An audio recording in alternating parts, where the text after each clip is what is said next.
শরীয়তপুরের ভেদরগঞ্জে জোরপূর্বক কৃষি জমি দখল করে মাছের ঘের করার অভিযোগ উঠেছে স্থানীয় এক বিএনপি নেতার বিরুদ্ধে। এতে করে দীর্ঘদিন ধরে চাষাবাদ করে জীবিকা নির্বাহকারী কৃষকরা চরম দুরবস্থার মধ্যে পড়েছেন। জমি রক্ষায় তারা বারবার প্রশাসনের দ্বারস্থ হলেও মিলছে না প্রতিকার। তবে অভিযোগ অস্বীকার করেছেন ওই বিএনপি নেতা। বিস্তারিত প্রতিনিধি সাইফুল ইসলামের পাঠানো তথ্য ও চিত্রে ডেস্ক রিপোর্ট। ভেদরগঞ্জ উপজেলার আরশিনগর ইউনিয়নের মালত বাজারের পাশে দীর্ঘদিন ধরে একটি প্রভাবশালী চক্র জোরপূর্বক কৃষি জমি দখল করে মাছের ঘের নির্মাণ করার চেষ্টা করছে। ওই অঞ্চলের মানুষ নদীতে মাছ ধরার পাশাপাশি জমিতে চাষাবাদ করে জীবিকা নির্বাহ করে। তাদের প্রধান ফসল ধান ও মরিচ।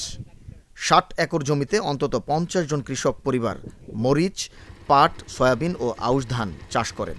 প্রতি বছর ওই জমিতে কয়েক হাজার মন মরিচ ও ধান উৎপাদন হয়। সম্প্রতি সেই জমিতে মাছের ঘের করার উদ্যোগ নেয় প্রভাবশালী সখীপুর থানা বিএনপির যুগ্ম আহ্বায়ক ও স্থানীয় সাবেক চেয়ারম্যান আজমল হোসেন নান্টু মালত। ইতোমধ্যে তারা মাছের ঘেরের জন্য কৃষকদের ৬০ একর ফসলি জমি দখল নিয়ে রাতের আধারে মাটি কাটা শুরু করেছেন। জমির মাটি কেটে তৈরি করা হয়েছে বিশাল বাঁধ। বিষয়টি নিয়ে সাধারণ কৃষকরা বাধা দিতে গেলে প্রতিনিয়ত মারধরের হুমকি দিয়ে চলছে তারা। আমরা কৃষকের ঘরের সন্তান। এখন আমরা আমাদের জমি দেখতেছি যে আমাদের জমি ক্ষমতার প্রভাব খাটিয়ে তারা প্রজেক্ট করে মাছের গির কাটবে। আমাদের তো মাছের দরকার নেই। আমরা ঘরে চাল থাকলে ভাত খেতে পারবো। আমরা গরিব মানুষ, এই আমরা চাষবাস করে খাই। চেয়ারম্যান আমাদের বলছেন না আমরা এক বুড়ি জমি না দেওয়ার দিতে পারবো না, আমরা আমরাই চাষবাস করে খামো। উনি চলে গেছে, উনিকে যেমনি ভাবে কাটটা জোর করে নিয়ে যাইব।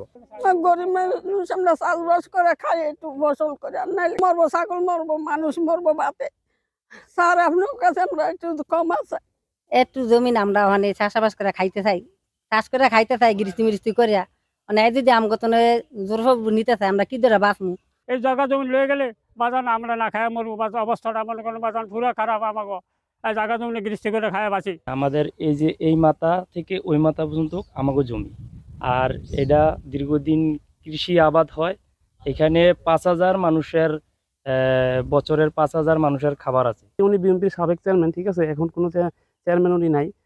এই করতে না করতে আপনি আসতে না আসতে উনি ঠিক আছে পুরো জমির মানুষের ঠিক আছে দখল করে প্রজেক্টের ব্যবস্থা করতে আছে। দিতে চাই না জমিন, আমাকে ৩খানি জমিন আছে, এই জমিন আমাকে হুমকি দিতে চায় আর কি। আমরা দিতে চাই না, আমাকে জোরপূর্বক নিতে চায়।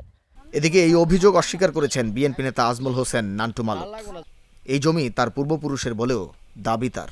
আমার এবং আমার দলের দুর্নাম করার জন্যই মূলত তারা এই চক্রান্ত করছে বিভিন্নভাবে, বিভিন্ন মিডিয়ার মাধ্যমে। আজকে এই ষড়যন্ত্রমূলকভাবে তারা এগুলো করছে। মূলত এটা আমাদের প্রত্যেক সম্পত্তি। এখানে আমরা টোটাল ৮০ একর সম্পত্তি আমাদের দুই দাদার।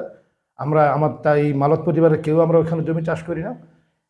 এখানে আমরা আমাদের নিজের সম্পত্তিতে আমরা নিজেরাই মাছের ব্যবসার জন্য ব্যবসা করার জন্য আমরা প্রকল্প তৈরি করেছি, সেটা ২০১১ সালে। ভেদরগঞ্জ উপজেলা নির্বাহী কর্মকর্তা জানিয়েছেন ইতোমধ্যে ওই এলাকায় মোবাইল কোর্ট পরিচালনা করা হয়েছে।